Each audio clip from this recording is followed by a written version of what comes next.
Surgery లేకుండా మోకాల నొప్పికి శాశ్వత పరిష్కారం Epione pain management centre. Welcome to IT media. ప్రస్తుతం కళ్ళ కలక విపరీతంగా విజృంభిస్తుంది. అసలు ఈ కళ్ళ కలక ఎందుకు వస్తుంది, ఈ వ్యాధి లక్షణాలు ఏంటి, దీనికి తీసుకోవాల్సిన జాగ్రత్తలు ఏంటి, అదేవిధంగా కళ్ళ కలక సోకితే కనుక తీసుకోవాల్సిన ట్రీట్మెంట్ ఏంటి, దీనికి సంబంధించి మాట్లాడేందుకు ప్రస్తుతం మనం కరీంనగర్ జిల్లాకు చెందినటువంటి ప్రముఖ నేత్ర వైద్యులు డాక్టర్ రఘు గారు అందుబాటులో ఉన్నారు. సార్ నమస్తే అండి. సార్, గత ఏడాది కంటే ఈ ఏడాది ఎక్కువ కళ్ళ కలక కేసులు నమోదవుతున్నాయి. అంటే గతంలో లేని విధంగా గతంలో కళ్ళ కలక కేసులు ఉన్నప్పటికీ ఈ సంవత్సరం ఎందుకు ఇంత విపరీతంగా కళ్ళ కలక కేసులు నమోదవుతున్నాయి? జనరల్గా ఈ కళ్ళ కలక ఎవ్రీ సీజన్లో జూన్ జూలైలో ఎక్కువనే రావడం జరుగుతుంది. కానీ ఈ ఇయర్లో చాలా ఎక్కువ చూస్తున్నాం. అంటే నేను 20 years నుంచి ప్రాక్టీస్ చేస్తున్నాను. ఈ ఇయర్లో చూసిన కళ్ళ కలక కేసులు ఎప్పుడు చూడలేదు. 20 years నుంచి కూడా నేను ఎప్పుడు చూడలేదు. చాలా ఎక్కువ వస్తున్నాయి. అండ్ ఇయర్లీ 30% మా ఓపీలో కళ్ళ కలక పేషెంట్స్, కన్నిక్టివిటీస్ పేషెంట్సే వస్తున్నారు. చాలా మటుకు వాళ్ళే ఉంటున్నారు. అండ్ మేబీ ఎక్కువ రెయిన్స్ వల్ల ఇన్ఫెక్షన్ ఎక్కువ స్ప్రెడ్ కావడం అండ్ ఇవన్నీ కూడా ఎక్కువ అవుతున్నట్టు. అంటే ఈ ప్రాథమికంగా కళ్ళ కలక సోకితే కనుక ఇలాంటి లక్షణాలు కనిపిస్తాయి. దీన్ని కనెక్టివిటీస్ అంటారండి. కనెక్టివిటీస్ అన్నా, పింక్ ఐ అన్నా, రెడ్ ఐ అన్నా, ఇది కామన్గా వచ్చే డిసీజ్ అయింది. ఏం పెద్ద ప్రాబ్లమేటిక్ డిసీజ్ ఏమి కాదు. కానీ వీళ్ళు వచ్చిన వాళ్ళకి జనరల్గా ఏంటంటే కొంచెం మైల్డ్ ఇరిటేషన్, కళ్ళలో ఇరిటేషన్ ఉండడం, రెడ్ కనిపించడం కళ్ళు, మళ్ళీ కళ్ళు అతుక్కోపోయినట్టు ఉండడము, ఇవన్నీ జరుగుతూ ఉంటాయి. అండ్ ఇది తొందరగా ఫాస్ట్గా స్ప్రెడ్ అవుతూ ఉండడం వల్ల చాలా పేషెంట్స్ కొంచెం టెన్షన్ పడతారు. ఎక్కువ మందికి వచ్చి ఒకటేసారి హాస్టల్స్లో ఎక్కువ మందికి రావడము, స్టూడెంట్స్ ఒక క్లాస్ రూమ్లో ఒక 20 మందికి రావడం ఇట్లా జరుగుతుంది.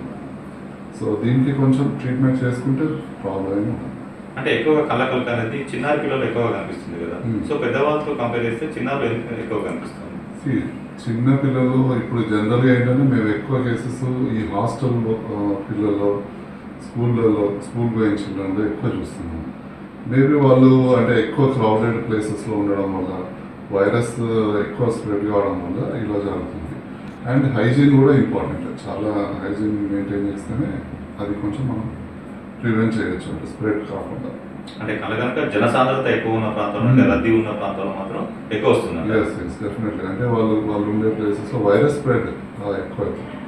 ఎక్కువ మంది క్లోజ్గా ఉండడం, హాస్టల్స్లో ఉండడం, సేమ్ బెడ్షీట్స్ వాడడం, టవల్స్ వాడడం, అండ్ ఈ అన్ని విధాల హ్యాండ్ శానిటైజేషన్స్ అక్కడ లేకపోవడం వల్ల ఇది జరుగుతుంది. అంటే కళ్ళ కనుక రాకుండా తీసుకోవాల్సినటువంటి జాగ్రత్తలు ఏంటి?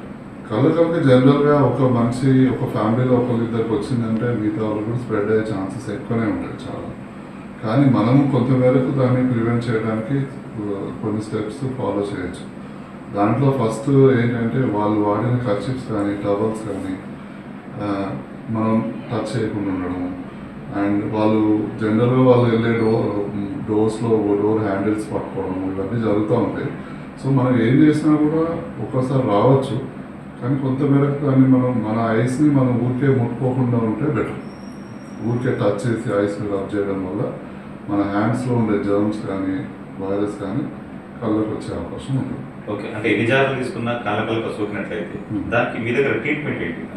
జనరల్గా పెద్దగా ట్రీట్మెంట్ అవసరం ఉండదు దీనికి. కానీ చాలామందికి ఎక్కువ వాపు రావడము, వాటర్ రావడము, సో పెయిన్ రావడం, ఇవన్నీ జరుగుతుంటాయి. కాబట్టి డెఫినెట్గా వాళ్ళకు యాంటీబయాటిక్ డ్రాప్స్ కానీ, లూబ్రికేటింగ్ డ్రాప్స్ కానీ ఇచ్చి వాళ్ళు కొంచెం కంఫర్ట్ చేయడం అనేది ఇంపార్టెంట్. అంటే కొంత గ్రామీణ ప్రాంతాల్లో కళ్ళ కలక సోకితే కనుక సొంత వైద్యం కూడా చేసుకుంటా ఉంటారు. సో మీరు ఇచ్చే సూచనలు ఇస్తారు? సొంత వైద్యం అసలు చేయొద్దండి. ఎందుకంటే ఇందులో 2-3 రకాలు ఉంటాయి కళ్ళ కలకలో. సో అది ఏ ప్రాబ్లం ఉంది దాన్ని చూసి దానికి కరెక్ట్ ట్రీట్మెంట్ చేసుకోవడం బెటర్. అంటే కరెక్ట్ దానికి సంబంధించిన ఐ డ్రాప్స్ వాడితేనే వాళ్ళకు తొందరగా తగ్గే అవకాశం ఉంటుంది. అండ్ అది వాడుకుంటా మన కళ్ళని అన్నెసెసరీగా స్ట్రెయిన్ చేయకుండా కూడా చూసుకోవాలి. అంటే మొబైల్ ఎక్కువ చూడడము, టీవీ ఎక్కువ చూడడము, ఎక్కువ నైట్ నిద్ర లేకుండా తిరగడం చేస్తే ఇంకా ఎక్కువ టైం తీసుకుంటారు తగ్గడానికి.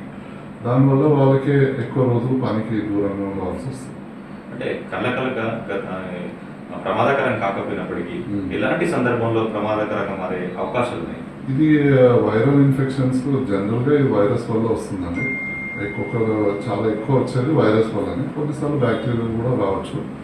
సో వైరల్ కనెక్టివిటీస్ కానీ బ్యాక్టీరియల్ కనెక్టివిటీస్ కానీ ట్రీట్మెంట్ సరిగా తీసుకోకుండా నెగ్లెక్ట్ చేయడం వల్ల కొన్నిసార్లు వెరీ రేర్లీ మన నల్లగుడ్డు పొరలలో కూడా ఇన్ఫెక్షన్ స్ప్రెడ్ అయ్యి కొంచెం మేరకు ప్రాబ్లమ్స్ క్రియేట్ చేసే అవకాశం ఉంది.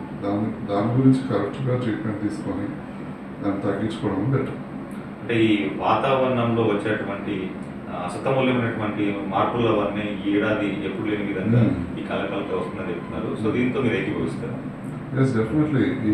ఇంత కళ్ళకలకని ఇంత కామన్గా నేను 20 years నుంచి కూడా చూడలేదు. వస్తాయి, సీజనల్ వేరియేషన్స్లో వస్తాయి, కానీ ఈసారి మరీ చాలా ఎక్కువ అండ్ స్ప్రెడ్ కూడా చాలా ఎక్కువ.